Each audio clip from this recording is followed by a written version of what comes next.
Il persiste et signe.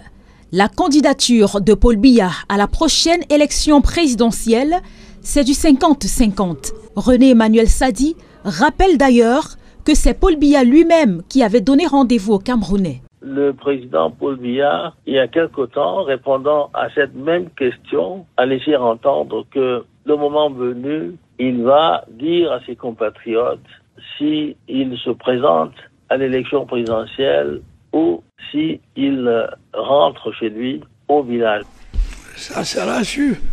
Quand ce mandat arrivera à expiration, vous serez informés si je reste ou si je m'en vais au village. S'il reconnaît que les textes du RDPC font de lui le candidat naturel de ce parti, il réitère toutefois que la décision finale revient au chef de l'État. Sur la légitimité contestée de Paul Biya en tant que candidat du RDPC, soutenu par Léon Teller-Onana, le porte-parole du gouvernement estime que jusqu'ici, le parti n'a enfreint aucune loi et évoque la conjoncture pour justifier la non-tenue d'un congrès. Le président Paul Biya, président national du parti, reste président jusqu'à la tenue du prochain congrès du parti. Ça veut dire quoi? Ça veut dire que tant qu'il n'y a pas de congrès, c'est lui qui demeure président légal de notre parti. Vous posez la question de savoir pourquoi il n'y a pas eu de congrès, c'est la conjoncture. N'est-ce pas? Un congrès peut se tenir si les conditions le permettent.